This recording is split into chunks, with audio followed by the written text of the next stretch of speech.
メグリウムへのご来場、誠にありがとうございます。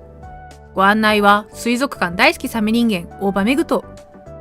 まったりすいすい深海ザメ VTuber、すいすい目覚めです。今回はメグリウム特別展ということで、ゲストにすいすい目覚めさんをお招きして、世界芸術の日にちなんだ生き物たちをご紹介していきたいと思います。メグちゃんが厳選したおしゃれで芸術的な生き物たちを全部で6種類ほどご紹介していきます。メグリウム。白い体に赤の格子模様が美しい魚、クダゴンベ。体長は10センチ前後、インド洋から太平洋に広く分布していて、日本では房総半島から琉球列島にかけての南日本の太平洋沿岸、伊豆諸島、小笠原諸島でも見られるそうです。ヤギ類や海と魚類というサンゴが複数集まった場所の上で生活しています。クダゴンベはサンゴや岩の上でじっとしていることが多く、水族館でも観察しやすい魚です。特徴的な赤と白の格子模様は一見派手に見えますが、サンゴの間に隠れるための保護色になっていると考えられています。他にも特徴的なフンと呼ばれる長い口を岩の割れ目やサンゴの隙間などの狭いところに差し込んで、隠れている獲物を挟むようにして捕らえるんだそうです。白と赤の美しい模様と長い口を持つクダゴンベ。ぜひ水族館で探してみてくださいね。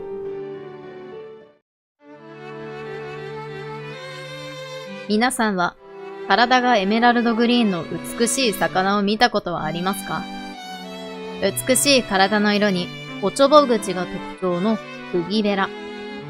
体長は20センチを超える魚で、インド洋、中部西部太平洋に広く分布していて、日本では駿河湾より南の小笠原諸島や琉球列島の岩礁域やサンゴ礁の浅い場所で生活しています。クギベラはオスとメスとで体の色が大きく異なり、さらにメスからオスへと性転換する不思議な魚としても知られています。色の違いは、メスは白と黒のツートンカラーで、オスは美しいエメラルドグリーンです。クギベラは和名も英名も見た目が由来となっています。それは、フンと呼ばれる細長い口です。和名では、釘のような形をしていることからクギベラ。英名では、餌をついばむような姿が鳥のように見えることからバードラスと名付けられたと言われています。水族館に足を運んだ際は、私の目の色にそっくりなクギベラを探してみてくださいね。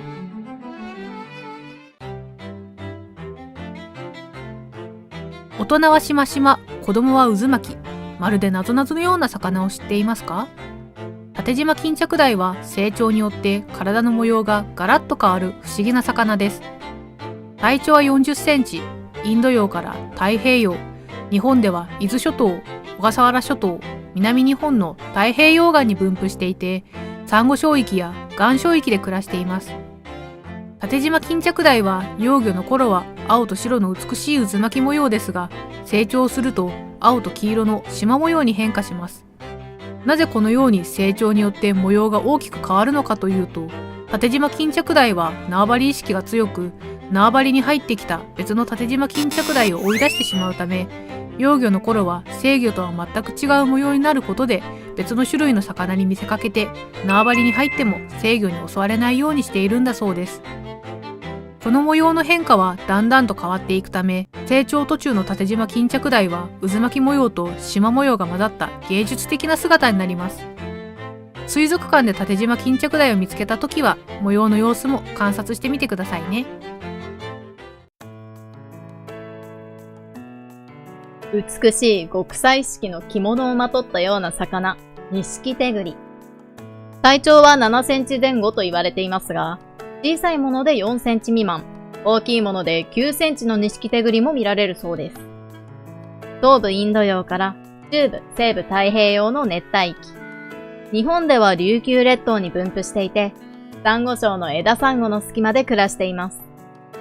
ニシキテグリは英名のマンダリンフィッシュでも呼ばれていて、清朝時代の中国の役人が着ていた色鮮やかな衣装を連想することが由来と言われています。美しい模様のニシキテグリですが、その美しさには秘密があり、青色色素を持つ珍しい魚なんです。というのも、いわゆる青魚と呼ばれる魚たちには、実は青色の色素はなく、光の反射で青く見えているだけなんだそうです。青い色素を持つ魚は、ニシキテグリとスポテッドマンダリンフィッシュの2種類しか見つかっていないと言われています。絵画のように鮮やかな青い模様を持つニシキテグリを探しに、水族館に出かけてみてほしいです。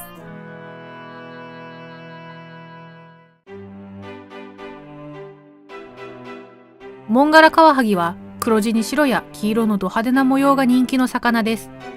体長は30センチから50センチになり、モンガラカワハギの仲間の中ではやや大きめの種類です。インド洋、太平洋のサンゴ礁に生息していて、日本では相模湾より南の南日本の太平洋岸、伊豆諸島、小笠原諸島、琉球列島などで見られるそうです。モンガラカワハギは鮮やかで美しい姿とは裏腹に、気性が荒く攻撃的な性格をしています。海の中で出会うと鋭く頑丈な歯で噛みつかれてしまったり、背びれにある大きなトゲで怪我をしてしまうことがあるんだそうです。他にもモンガラカワハギは内臓にシガテラ毒という神経毒を持っていて、食べてしまうと吐き気やめまい、下痢などの症状が起こります。海の中では危険なモンガラカワハギですが、泳ぐ姿はとても美しいので、水族館で出会った際は鮮やかな模様やどんな風に過ごしているのかじっくり観察してみてくださいね。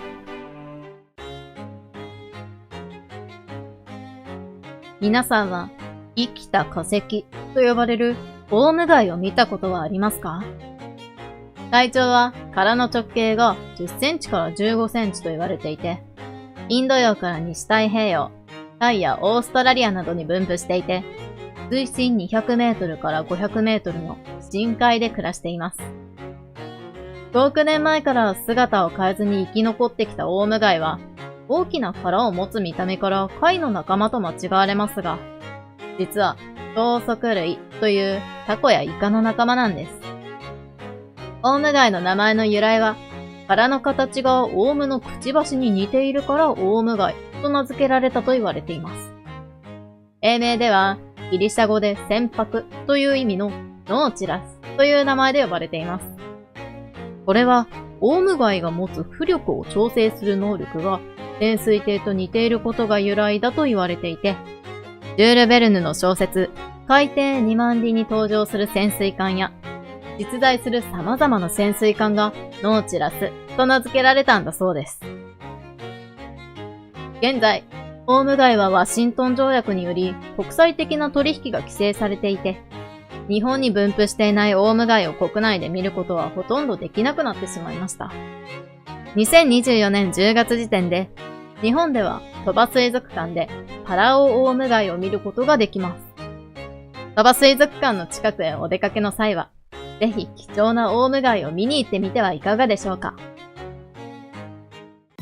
はい、というわけで今回の生き物紹介し終わったんですけど、ちょっと目覚めさんに感想なんかを聞いていきたいなと思います。はい、今回紹介した生き物の中で印象に残った生き物とか何かいますか？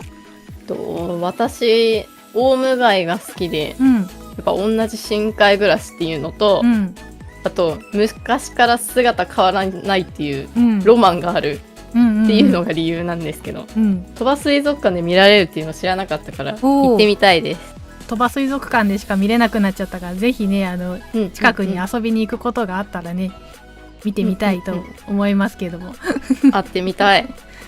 ね。だからぜひこの動画を見て多分知る人も多いと思うから、あ、そうなんだっていう人がいたらね、遊びに行ってほしいよね。行きたい。私も行きたいじゃあですね、続きまして動画撮ってて難しかったこととか何かありますか？やっぱり案内する人っていうイメージでちょっと喋ってて、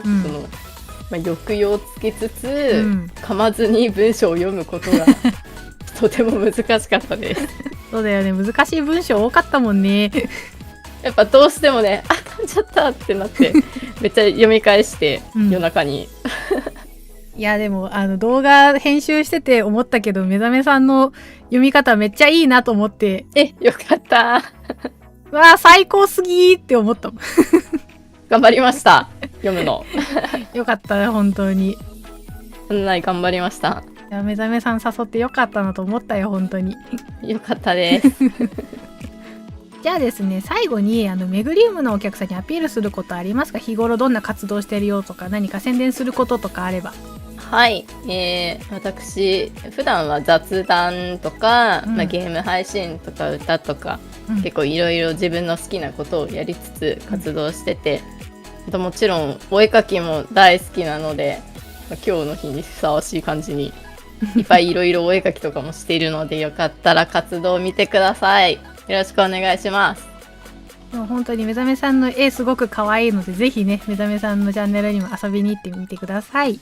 ありがとう。よろしくお願いします。はい、お願いします。よければ高評価、チャンネル登録をしていただけると嬉しいです。それでは大場めぐとすいすい目覚めがご案内しました。メグリウムへのまたのご来場お待ちしております。